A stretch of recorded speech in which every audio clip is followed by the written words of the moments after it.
Hello and welcome to the podcast. This is Ron's Amazing Stories. We have stories that should thrill you a little and chill you a little. It's amazing. What you'll hear are adventures sent in by you guys, classic stories from the pulp mags, and episodes from the golden age of radio. We have special segments like Ghost Stories with Sylvia. That's amazing. And Paranormal Expeditions. I think we're going to have a lot of fun. So settle in for the next hour and enjoy the show. One more thing. You just might want to prepare yourself to be taken away from today.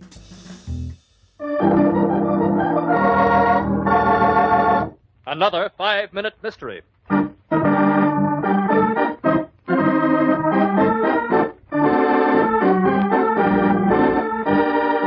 This 5-minute mystery is being brought to you by the upcoming Dickens special. What's that would mean?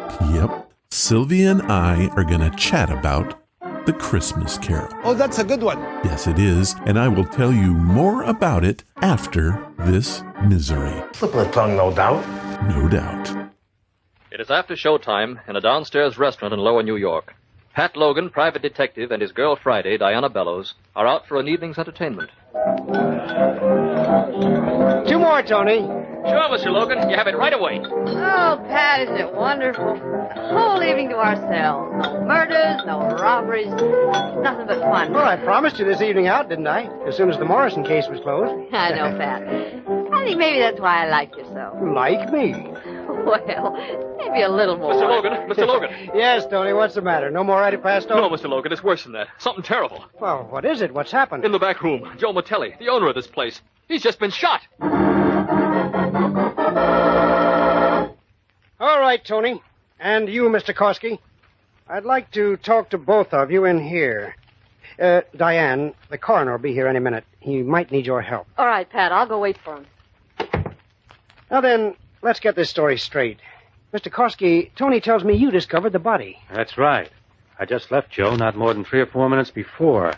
He'd been in a depressed mood for days over some money he owed, but the suicide really gives me a turn. How soon would you say you got to the body after the shot was fired, I mean? Oh, just a matter of seconds. I was in the next room when I heard the shot. I ran in just as Joe was slumping to the floor. And the gun, this gun right here, was in his hands. That's right, Mr. Logan. It dropped right then when he fell. Uh-huh. And you, Tony? Yeah, I heard the shots, too, just as I was coming up from the wine cellar. When I come in, Koski was standing over Joe. Mm-hmm. I noticed this gun is a police special, the regulation kind for the police department. Anyone know how come it came to be in Joe's possession? Yeah, he had it for some time, Mr. Logan. He had a brother-in-law in the force and borrowed it for protection. And now he uses it to commit suicide with. Rather ironic, I should say. Yeah, it is, all right. Pat. Yes, Diane. The coroner just moved the bullet. He thought you probably want to look at it. Here it is. Yes. Fine. 45 caliber. Fired at close range. If you want anything more, I'll stick around. Hey, wait a minute. Diane, you're sure this is the bullet? The suicide bullet itself? Well, of course, Pat. Why not? Just that this little bullet changes the whole picture. What do you mean? Just this, Mr. Koski. Joe Matelli didn't commit suicide any more than I did. He was murdered. I thought there was something funny here. Murder? Yes, Mr. Koski, murdered. And I think you're in for another surprise right on top of that one. Because you're under arrest, Koski, for that same murder. So the supposed suicide was murder after all, and Mike Koski is under arrest. Do you know the clue? In a moment we'll hear, but first...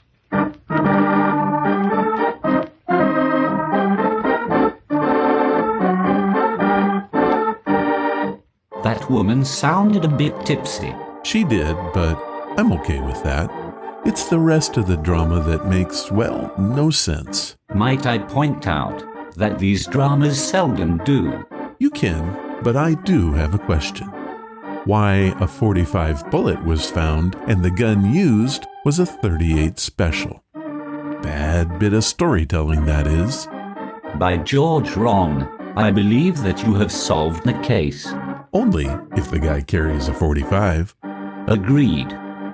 And now, back to our mystery. What's the matter with you, Logan? Everything checks, doesn't it? Yes, Koski, everything checks. You testified when you entered the room a moment before Mutelli fell to the floor. This suicide gun was still in his hands. So what? That gun was not the death weapon, Koski, and this bullet proves it. You might be interested to know all regulation police guns, like the one Mutelli was supposed to have killed himself with, are 38 calibers. And this bullet, the death bullet, is a 45. It just wouldn't fit.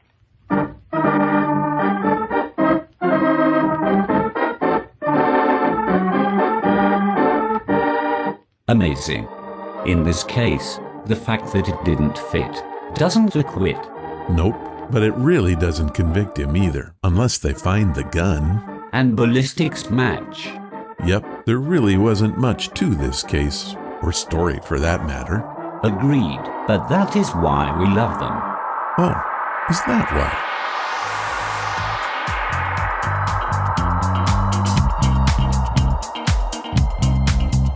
That you say? Hello, and welcome to the podcast. On the show today, we have a classic science fiction story that has this as its humble beginning. The last man on Earth sat alone in a room. There was a knock at the door.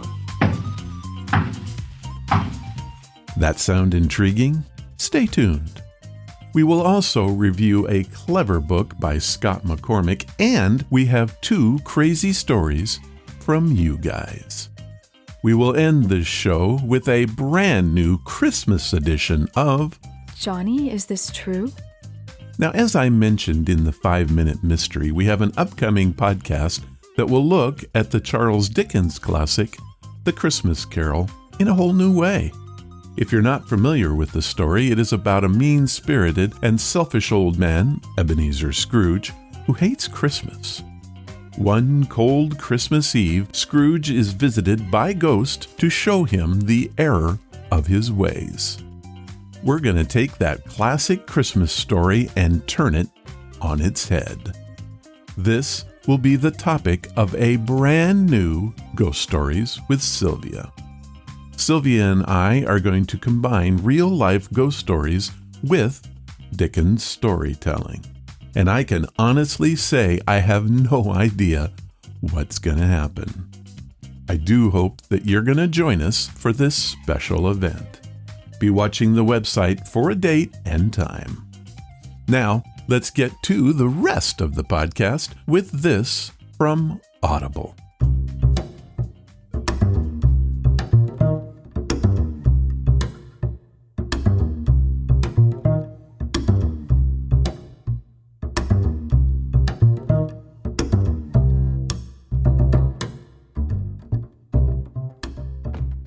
Today's podcast is brought to you by Audible.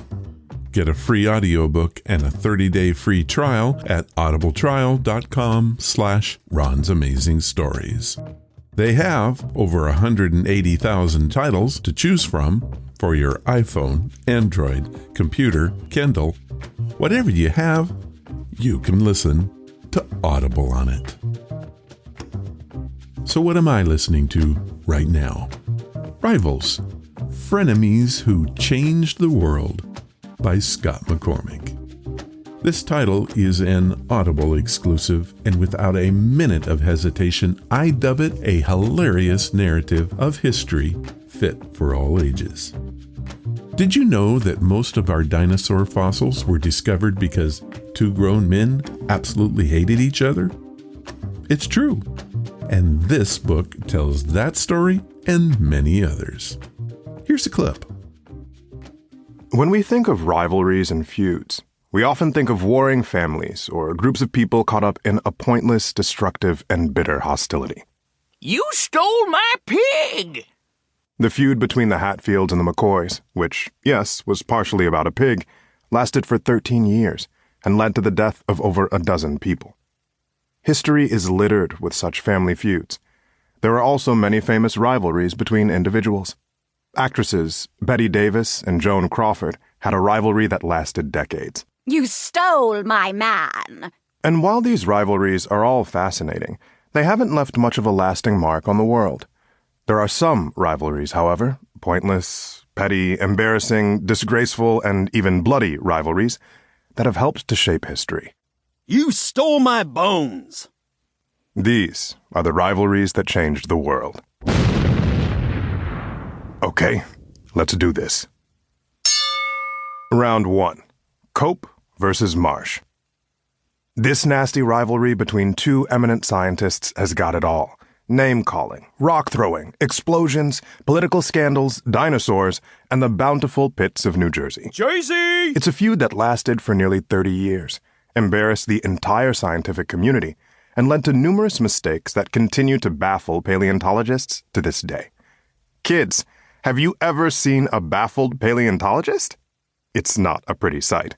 We don't recommend it. The thing of it is, this whole bewildering brouhaha boiled down to one simple fact. Professor O.C. Marsh wanted all the bones. When we say that Othniel Charles Marsh wanted all the bones, we mean just that. He literally wanted every single bone buried in the entire country to be his and his alone. That greedy desire is what started the feud between Marsh and his rival, Edward Drinker Cope. It's what destroyed their careers, and it turned paleontology into a full-contact sport.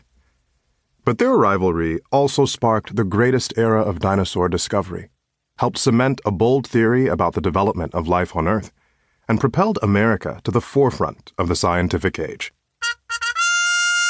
So, there's that. It all began the way so many feuds do, as a friendship. The two scientists met in Berlin, Germany in 1864. Marsh had recently been hired by Yale as America's first professor of paleontology. The self-taught Cope, though not a professor, had already made a name for himself by publishing 37 scientific papers. He was only 23 years old. Though 9 years older, Marsh had only published 2 papers. So Marsh was impressed with the young man. The two roamed around Europe, taking in the sights, talking about dinosaurs, and just generally avoiding being drafted into the American Civil War. I say, drinking beer in Berlin sure beats dying in a ditch in Virginia. Cheers! The two men formed a fast friendship. They corresponded with each other upon returning to the U.S., and even went so far as to name new species after each other. How did everything go so wrong? They went to New Jersey. Jersey! But first, a little background. Today, we take dinosaurs for granted. We play with dinosaur toys, read books about dinosaurs, and we watch people get devoured by dinosaurs in movies. Every child today knows the basic story behind these creatures who lived millions of years ago. But in the early 1800s, people didn't know what to make of those enormous bones that were being unearthed around the world. Back then, people were having a hard time with the idea that the world could possibly be more than 6,000 years old. After all, famous scientists like Johannes Kepler and Isaac Newton thought the world had been created around 4000 BC. Famed theologian Archbishop James Ussher used the Bible to calculate that the world had been created on, and this is real, Saturday, October 23rd, 4004 BC, at 9 a.m., just in time for brunch. However, books being written in the 1800s, like Charles Darwin's On the Origin of Species and Charles Lyell's Principles of Geology, suggested the Earth might be, get this, hundreds of millions of years old. And while at first that seemed like an outlandish concept, the fact that people were finding the remains of enormous creatures like Megalosaurus seemed to back that up. Okay, let's go to New Jersey. Jersey! In 1858, America's first complete dinosaur was discovered in a pit in Haddonfield. The man who discovered the bones contacted a University of Pennsylvania professor named Joseph Leidy. After careful analysis, using the most advanced scientific methodology, I've determined that these large lizard-like bones must have belonged to some kind of large lizard creature. So, I'm gonna name it Large Lizard. Excuse me, Professor Leidy. That don't sound very scientific. You're right. How about Hadrosaurus? Well, that sure sounds fancy. What does Hadrosaurus mean? It's Greek for large lizard. Wow. the marvels of science. Rivals, Frenemies Who Changed the World is a wonderfully silly book. Think of it as if Monty Python was teaching a history class. Each volume of 4 30-minute histories will dig into the petty name-calling and grumbling grudges that led to many of the world's greatest achievements, all delivered with a cheeky sense of humor. In this book, you get to choose sides. Coper Marsh, the jerks who discovered so many dinosaurs. Hamilton or Burr, whose conflict fueled American politics. Queen Elizabeth, or the Mary Queen of Scots, who fought to rule England. Or maybe Adidas or Puma, who changed the world of sports and fashion forever. Kidnappings, rock fights, duels, and explosions. Rivals shows our world leaders at their absolute best and their worst, sometimes at the same time. Now, you can have this book today. Here is what Audible has set up for us. Audible is offering a free audiobook and 30 days to give you the opportunity to check out their service. To download your free audiobook today, go to audibletrial.com/Ron's Amazing Stories. Again, that's audibletrial.com/Ron's Amazing Stories, and you can get your copy of Rivals, Frenemies Who Changed the World today.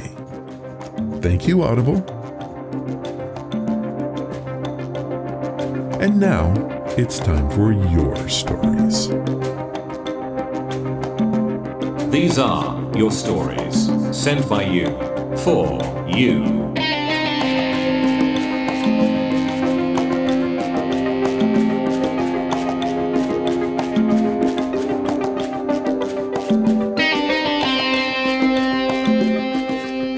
Our first story comes from Bellingham, Washington, which is one of my favorite places on the planet. I often head up there and ride the ferries on the Puget Sound for no reason at all, other than the fun of it. The tale comes from Janice Brendable, and she has titled it, How Do You Spell That Again? A girlfriend of mine invited me to spend the weekend with her out in the country. It was wonderful, and we spent our time relaxing and visiting. She and her husband have these incredibly comfortable beds that operate like those found in hospitals. That night, he let me have his bed because he had to leave early for work. Now, I'm used to living in Bellingham where there are street lights. Out in the country, at night, it is dark. Pitch black is a better description. My girlfriend's bed was closest to the bathroom, and her husband's bed was facing the closet. I woke up during the night, needing to use the bathroom. The room had no natural light source. I felt along the bed's frame to get to the bathroom. Afterward, heading back, I again used the bed frame to navigate. When I reached the foot of my bed next to the closet, a voice was at the tip of my nose. It said, "Chris?" I turned towards my friend's bed and whispered, "Debs?" That's my friend's name. There was no answer. I hustled back to my bed and just laid there awake for a bit. I thought about what happened. The voice sounded a bit dubious, but at the same time lonely. I really didn't know what to think. The next day, I headed home. I thought about that voice. If I hadn't been so shocked, I would have introduced myself.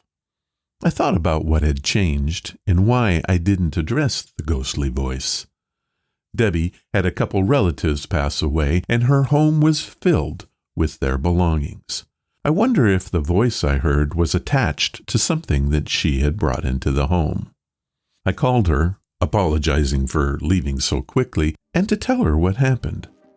She listened, and when I was done, her only question was, "Is that Chris with a CH or a K?" This is a true story. Janice Brendable, Bellingham, Washington. Well, opportunities lost. I've never had an interactive paranormal adventure. Although I'm not sure I ever really want one, I too wonder, what would I do if that happened to me? Would I be able to speak up and introduce myself, or run for the hills? I really don't know. I do know that I want to thank you, Janice, for sharing your story.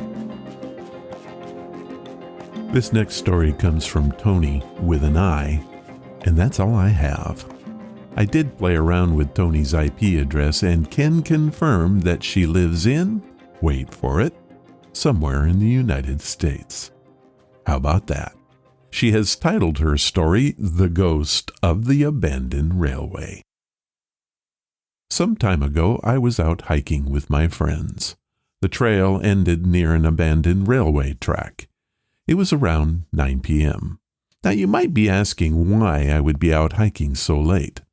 That is a very good question. We were walking down the railway when we got to a crossing that was also abandoned and quite creepy, I might add, when we heard something in the bushes. I shone my flashlight on the area, but nothing happened. Then, out of nowhere, there was this freaking scream, and we all turned to look in that direction. What I saw I will never forget. Standing there in the dark was a human-like figure. It was all white with long hair, and it had black holes for eyes. It just came from behind a tree and then it disappeared as quickly as it came.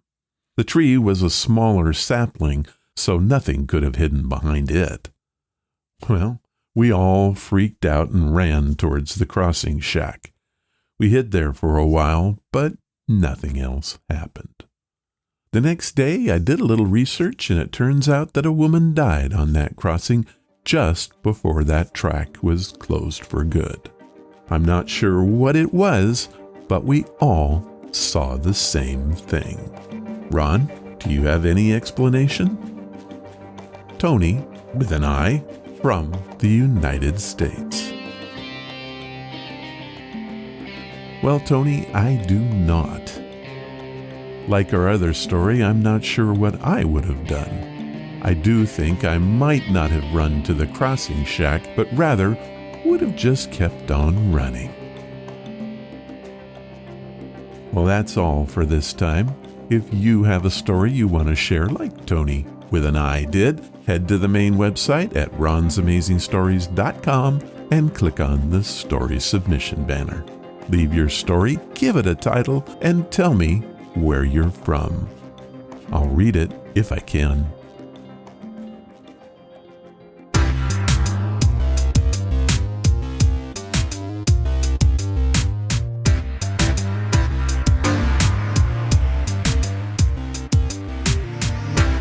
The last man on earth sat alone in a room.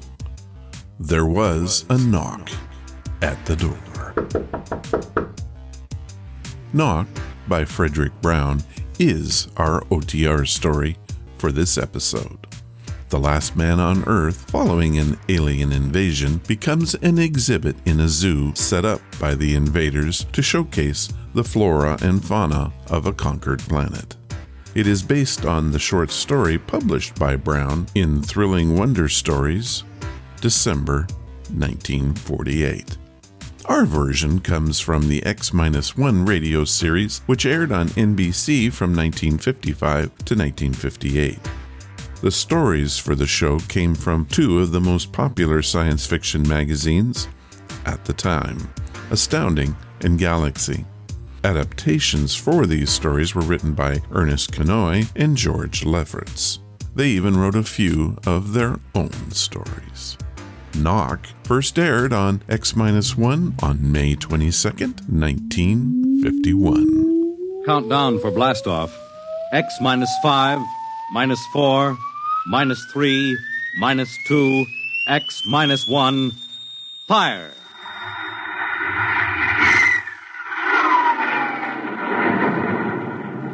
From the far horizons of the unknown come transcribed tales of new dimensions in time and space.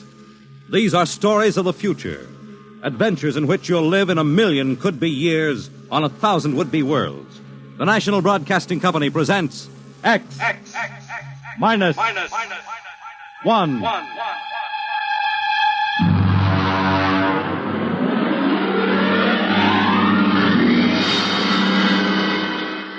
Tonight, the science fiction classic, Knock, by Fredric Brown.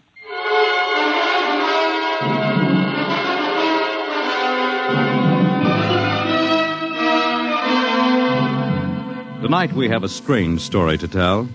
A sweet, blood-curdling little story that is really only 2 sentences long. The last man on Earth sat alone in a room. There was a knock at the door.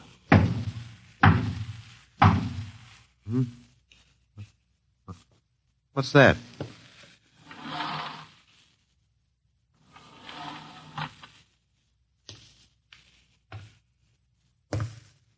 Good morning, man. What? Who are you? You have regained consciousness. Who are you? I am Zan. I'm still asleep, I must be. You are not asleep. Maybe if I close my eyes, it'll go away. I will not go away, man. Oh, I guess I'm awake. What are you? I am a Zan. What's that? A Zan is intelligent life. Look, I don't... What happened? Where are you from? From Planet 7 in the 3rd galaxy in the 4th quadrant. Where? It is not necessary to repeat information which is correct in the original statement. Planet 7, but... You mean I'm not on Earth? You are still on your planet. Then what are you doing here? The Zans have annexed your world. You mean you've conquered Earth? Yes, that is correct. We will now prepare your planet for habitation by the Zan. How about the people? What about the population of the world? You are the population of the world. Hmm? Now, wait a minute. I can't... I don't understand what's happened. The Zan have landed on your planet. We have removed the lower life forms to prepare for colonization by the Zan. When did all this happen? 2 days ago. You have been unconscious until now. You really mean I'm the last man on Earth? That is correct. Identify yourself now. What? Kindly provide data as to your position in the elementary social order of your planet. Oh. I'm Walter Phelan, Associate Professor of Anthropology at Nathan University. How do you speak English? We have deciphered your written and recorded records. It is not difficult to reconstruct your language. It is a primary type of auditory communication. Oh. Is there anything you want to complete your natural habitat? You mean I'm a prisoner? That is correct. What will you want further in your room? Do I have to stay here? Yes. The rest of my life? Forever. You better bring me my books. That will be done. That's rather considerate of you. You know, I've got to call you something. Do you mind if I call you George? It is immaterial. I will be back, Associate Professor of Anthropology. Oh, that's all right, George. Just call me Walter. Very well, Walter. I will be back with your books. All right, George. I'll be seeing you around. You will not be around, Walter. You will be here.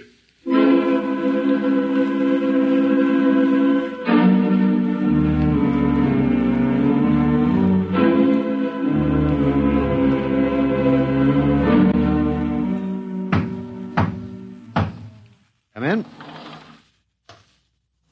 Oh, hello, George. Hello, Walter. Wait a minute. You're not George. You're different somehow. It makes no difference. The Zan are many, and they are one. Then I'll call you George, too. I'll call you old George. What can I do for you? Point 1. You will please henceforth sit with your chair facing the other way. Uh-huh. I thought so, George. That plain wall is different from the other side, isn't it? That is correct. It is transparent. Yeah, that's what I thought. I'm in a zoo, right? That is correct. How many other animals do you have in the zoo, George? 216. Not complete, George. Even a Bush League zoo could beat that. Did you just pick at random? Yes. All species would have been too many. Male and female, each of 108 kinds. Male and female, huh? Of all the animals? There is a female of your species among the collection. Anyone I know? Well, never mind. It doesn't matter anyway. Well, what do you feed us all, eh? For carnivorous species, we make synthetics. The flora was not hurt by the vibrations which destroyed animal life. Oh, nice for the flora. Well, George, you started out with point 1. I deduce there is a point 2 kicking around somewhere. What is it? Something we do not understand. Oh? 2 of the other animals sleep and do not wake. They are cold.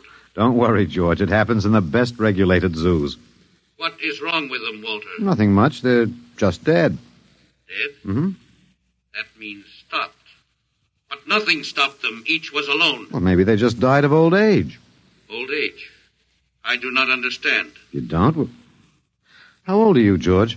Your planet went around the sun about 7,000 times since I was born. 7,000 years? Yes, I am still young. Yeah, a babe in arms. Look, George, you've got something to learn about this planet you've hijacked. Here on Earth, we've got somebody you don't know where you come from. An old man with a beard and an hourglass and a scythe. Your vibrations didn't kill him. What is he? Oh, old man Death. Down here, our people and animals live until somebody, the Grim Reaper, stops them.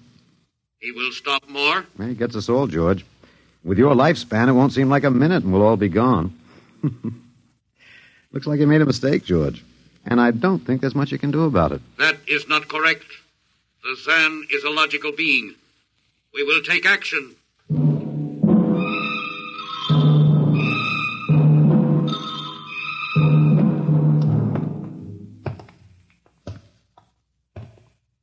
Well, George, where are you taking me? We will be there shortly.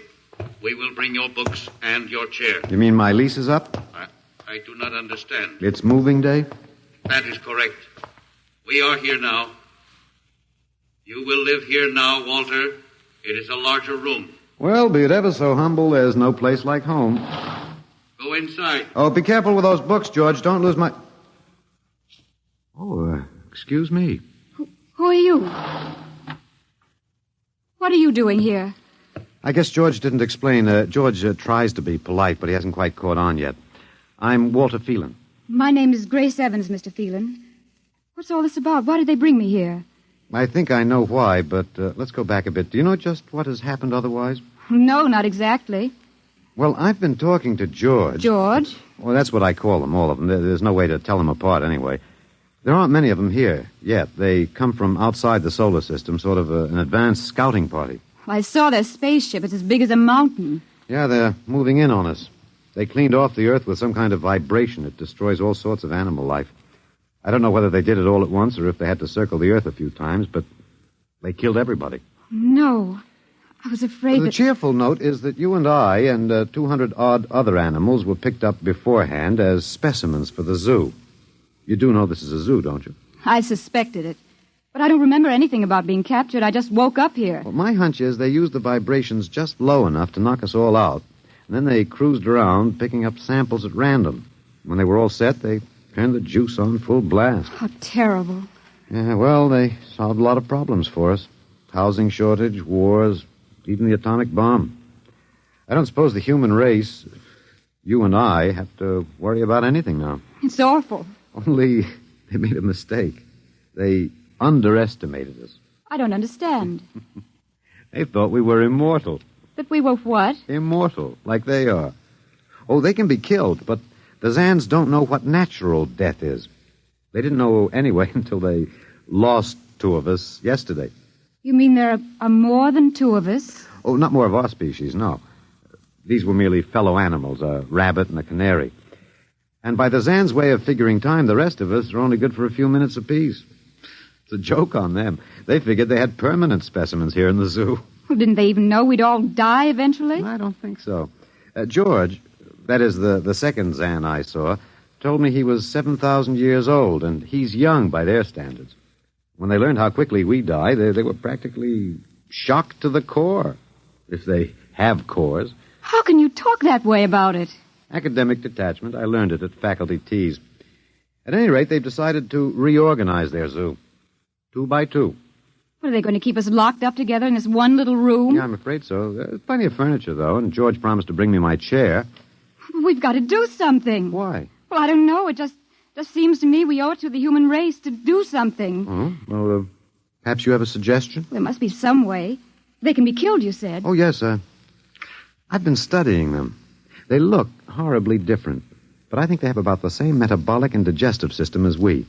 I think that anything that would kill one of us would kill one of them. But you said 7,000 years. Yeah, I think I figured it out. Now, George cut his, I suppose you'd call it his hand, when he brought in my books. It started to bleed, red blood. But I could see the cut closing as he stood there. By the time he left, it was healed. I don't understand. Well, you see, whatever factor there is in man that makes him grow old is missing in the Zan. Their regenerative powers must be unlimited. They just don't wear out. They go on and on until they're stopped. Suppose we killed one. There must be some way. Oh, what would be the use? They wouldn't even punish us. They'd just give us our food through a trapdoor and put up a sign saying, "Beware of the man. Dangerous." I don't think they'll even have to bother in your case. I don't see anything funny. I'm sorry. It just reminds me of Martha. Martha? My wife. She died 2 years ago. I'm sorry. Well, not at all. It was a pleasure. That'll be George with my books. Come in. Hello, George. Hello, Walter. Point 1. I have brought your books. Point 1, eh? What else is on your mind? Another creature sleeps and will not wake. Oh? A small feathered one called a duck. Well, it happens, George. I warned you. Old Man Death, the Grim Reaper. I told you about him. Walter, the Council of Zan has met. It has been decided logically that A, no life form can withstand the full strength vibrations with which we cleared your planet. Therefore, the Grim Reaper you spoke of does not exist. Pretty neat, George. What's B? B, the only intelligent life to escape the vibrations is you. Therefore, the logical conclusion is you are stopping these animals by some means unknown to us. George, you are off your trolley. You will tell me now how this is done. You've got me. Yes, we have. It is necessary to save the remaining specimens as long as possible. If we do not get the information, we may be forced to dispense with your species entirely. This means you, Walter, and the female. Now, hold on, George. Don't go off half-cocked. Let me take a look at these animals that won't wake up. I will take you there now. Go first, Walter. After you, my dear George.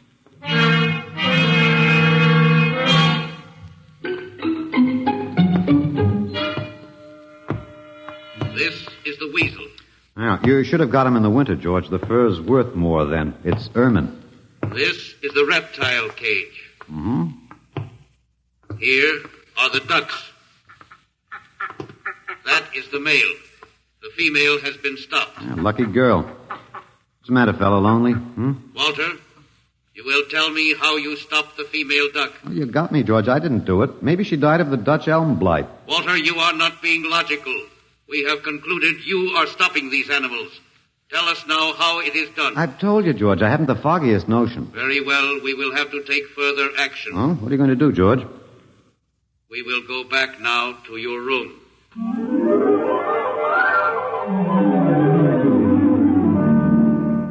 What happened, Mr. Phelan? You might call me Walter. After all, George does. And we have more in common. Please, what happened? Oh, just a duck, a dead duck. George thinks I killed her by remote control. He wants me to tell him how. Did you? Look, I'm just an ordinary anthropologist. There's no telling what those animals died of, just natural causes. But George can't see it that way. He thinks I'm holding out on him. Good. What? At least we can get back at them some way.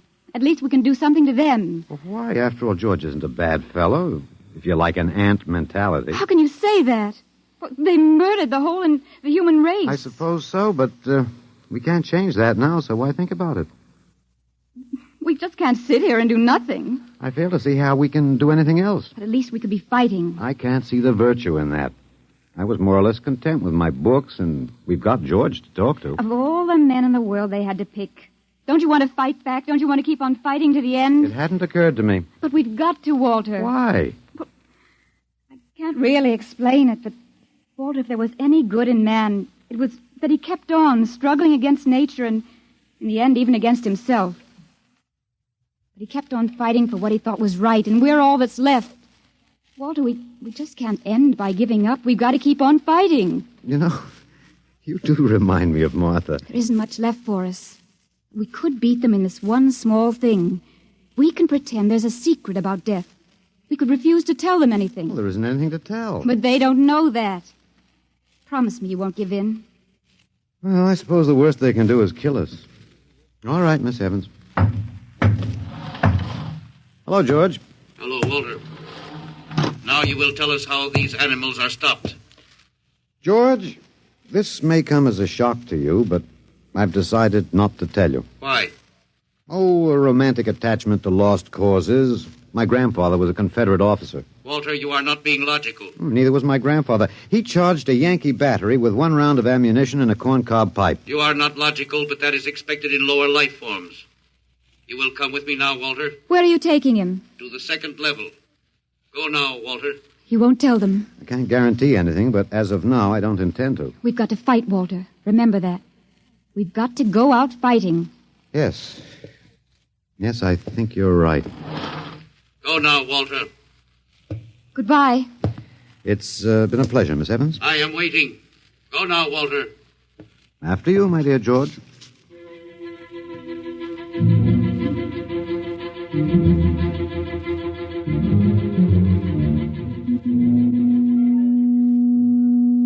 You will tell us now, Walter? That was the 1st level of vibration. There are many more. However, we have calculated that none of them exceed your threshold of unconsciousness. Very clever, George. Of course. You will tell us now, how do you stop these animals? You will tell us now? As of now, no. However, I'm not very brave, if that encourages you, George. You are not being logical, Walter. You're telling me. We will now use vibration level 2.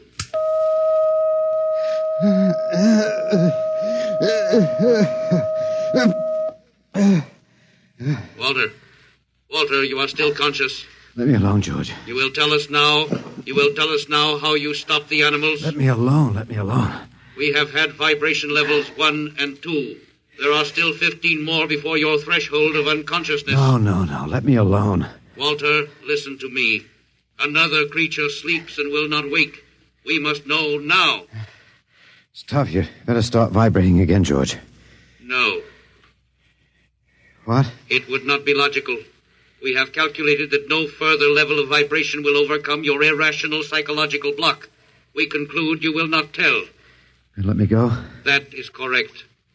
That's real nice of you, George. I appreciate it. We have calculated that the resistance of the female of your species will be lower. We will now place her under the vibrations. No, George, you can't do that. No, listen, George. George, there is no secret. Can you understand that? There is no secret. Those animals died from natural causes. I'm telling you the truth. That is not a logical answer. We will get the woman. I've told you the truth. Can't you understand? We must know now. The female animal cage next to the duck has been stopped. We must preserve the survivor. The animal next to the duck? We will bring the woman here. She will tell us after the vibration. No. Listen, George. You want the truth? You want to know how to save the mates of the animals that have been stopped? You will tell us now? Yes, I'll tell you now. I give up. But you've got to promise to leave the woman alone. You promise, George? If we receive the answer from you, Walter, there will be no further need for the vibrations. Well, I guess that'll have to do. All right. Take me to that stopped animal. I'll tell you how to save the mate. Very well, Walter. You are being logical now. We will go.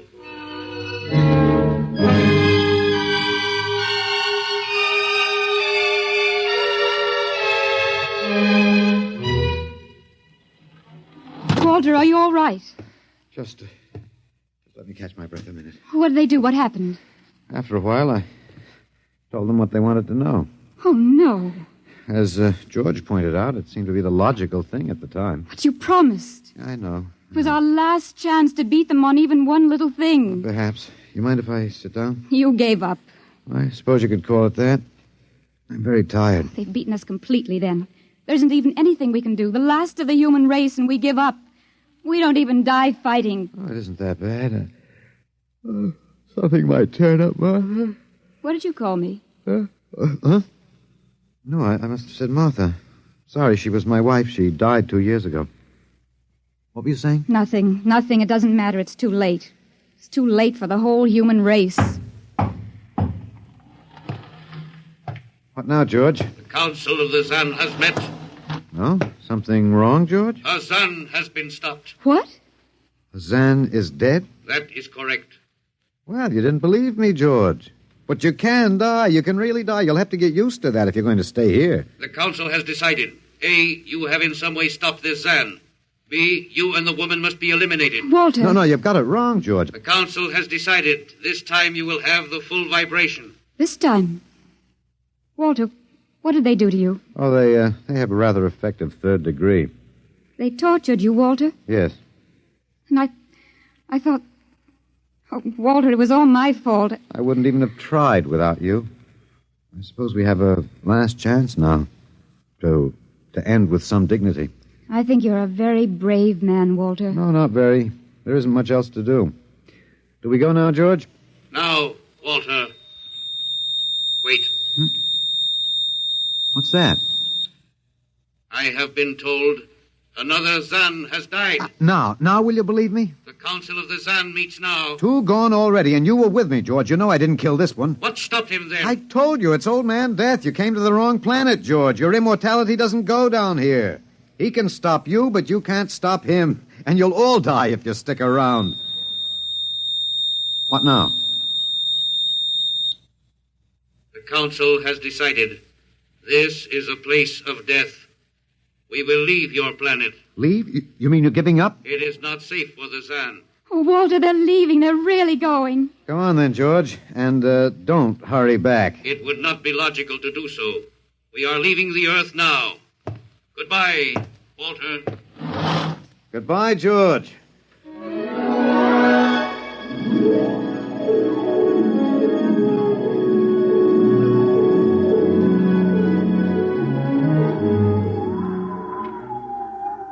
Well, they're all aboard now. So wonderful to feel the sun and the wind again. Yeah, they've closed the hatches.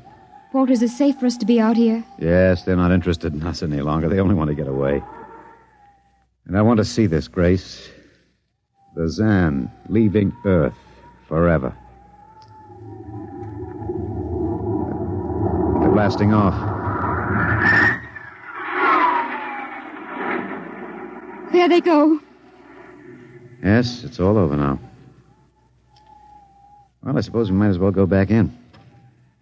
I still don't understand. Walter, what made them go? I just told them the facts of life. Of death, you mean? No, of life. After all, I thought George was old enough to know. At 7,000 years, he was going to be a pretty big boy. I wish you'd stop joking and tell me what happened. Look out for the step. Well, you remember when the first animals died? The rabbit and the duck? Yeah, and their mates just started to pine and waste away? Yes. Well, that worried the Zan. They wanted to keep the last specimens alive if they could. So finally, I broke down and told them about affection. Affection? Yes. And then I introduced Donald. Donald? Who's that? Here we are. Grace, meet Donald. Oh, Walter, please. What does affection have to do with it? That's what the Zan wanted to know. I told him it was love that made the world go round.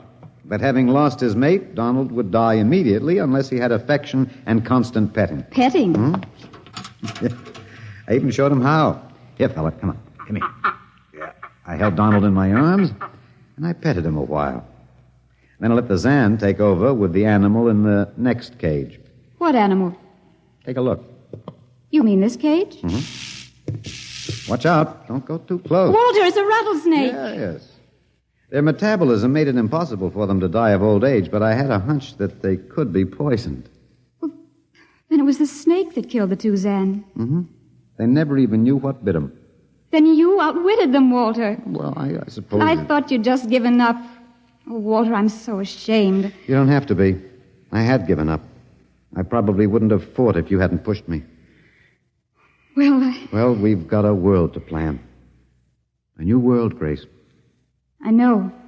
We'll have to decide which animals to let out of the zoo and which ones it'd be safer to keep in. But first, there's a bigger problem. What's that? The human race. Oh. We've got to make a decision about that. Pretty important one. Yes, It's been a nice race, even if nobody won it. Of course, it may go backward for a while until it gets its breath, but we can save the books and all the most important things and get it started ahead once more. No. It's the Garden of Eden all over again. But Eve, you'll have to watch out for that snake. Now, don't be ridiculous, Walter. You know, funny, you even blush like Martha. Only you're stronger than she was. Prettier, too. I wish you'd forget about Martha. I think I will, my dear, if you'll give me time. Now, Walter Phelan, you listen to me. If you think for 1 minute that I thought it would never happen to me again. But it is love that makes the world go round. So, Grace, if you could only... No, I wouldn't marry you if you were the last man on earth. But that's exactly what I am. I don't care. I don't even want to talk about it. I'm going out. All right, my dear, but think it over. And please come back.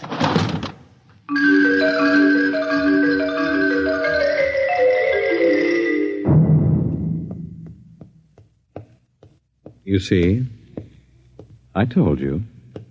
It wasn't really so horrible, our story. Remember how it goes? The last man on earth sat alone in a room. And then there was a knock on the door. Come in. Come in, Grace, my dear.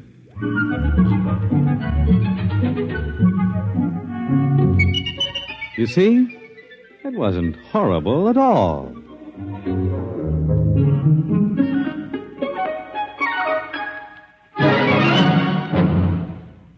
In just a moment, a word about next week's adventure. Tonight, by transcription, X-1 has brought you Knock by Fredric Brown, adapted for radio by Ernest Kinoy. Featured in the cast were Alex Scorby as Walter, Laurie March as Grace, and Louis Van Ruten as the Zan. X-1 was directed by Fred Way and is an NBC Radio Network production.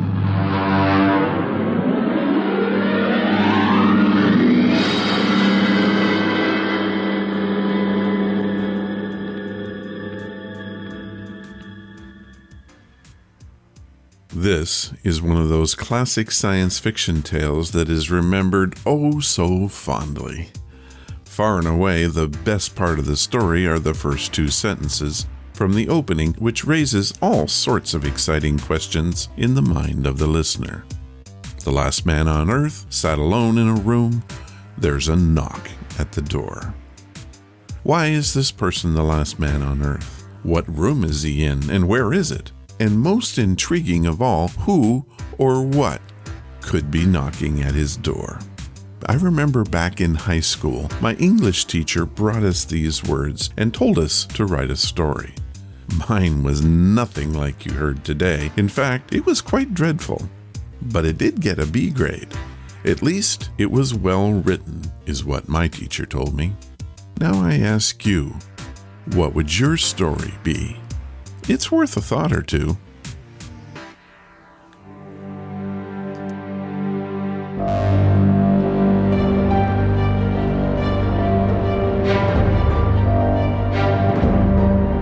Johnny, is this true? As you know by now, I like to surf the internet to find the strange and unusual. I do this in the name of the podcast, but the truth is, I would do it anyway, even if there was no podcast. What you're about to hear is... Johnny, is this true? I will tell you a story and then ask the question, did I make it up or is it true? Your job is to decide. Let's get started.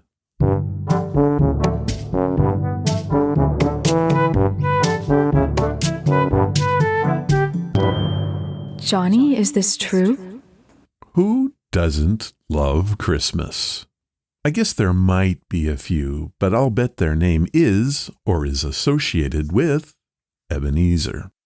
Also, since we were children, our families have celebrated it as either a religious holiday or Santa's home invasion pursuits.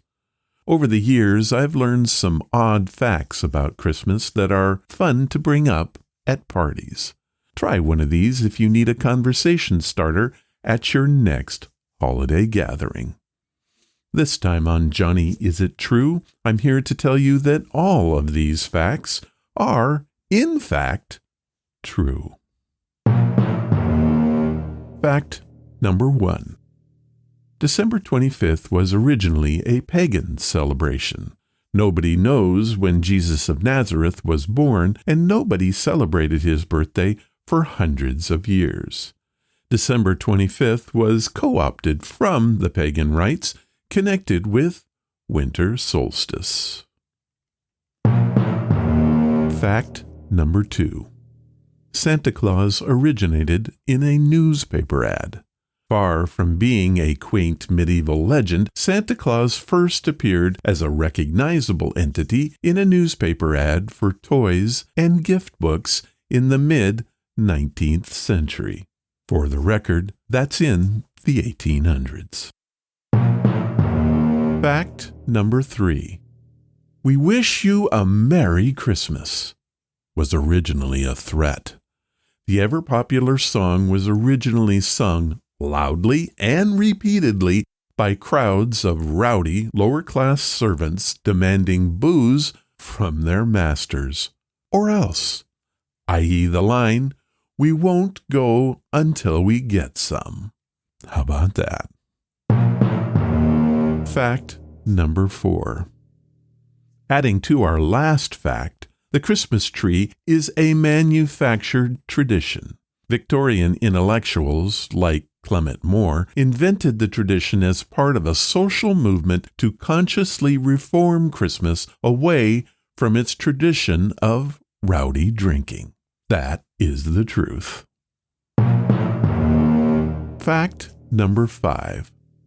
Scrooge doesn't celebrate Christmas with the Cratchits. While most cinema versions of A Christmas Carol show the reformed miser celebrating with his lower-class employee. However, in the book, Scrooge celebrates instead with his middle-class nephew. We'll learn more about this famous carol in an upcoming podcast. Fact number 6. How much would the 12 days of Christmas actually cost? The answer? In 2021, the price tag would be $41,205.58. Of course, the big challenge would be to get the lords to leap in unison. I figured that might just drive the price up a bit. This calculation was assessed by Margaret Minks, and I will have a link to her work in the show notes. Well, there you have it. I hope you enjoyed these facts. Merry Christmas to those who observe it, and happy holidays to everyone else, especially to those of you who celebrate Festivus, the holiday for the rest of us. Use Ajax, the foaming cleanser. Clean pots and pans, just like a whiz. Ajax cuts grease faster than any other leading cleanser. Use the paying the elbow tax when you start cleaning with Ajax. Ajax really polishes as it cleans. So use Ajax, the foaming cleanser. Flush the dirt right down the drain. My gosh, they're right. Foaming action Ajax makes even the dirtiest pan shine like new in a jiffy. So use Ajax.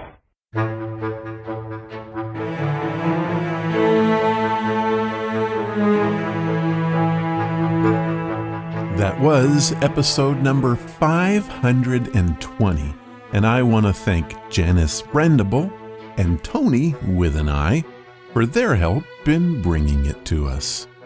I love it when a plan comes together. If you want to follow the podcast or the blog, head to ronsamazingstories.com. There you will find any of the links I mentioned and how to contact us. Do you want to help the show? The best thing you can do is to tell your friends all about it, and please leave reviews or feedback wherever you listen. Clicking that follow or like button makes us grow.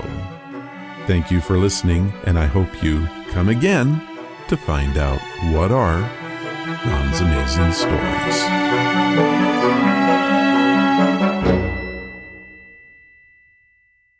All of the vintage audio used in the podcast is believed to be in the public domain.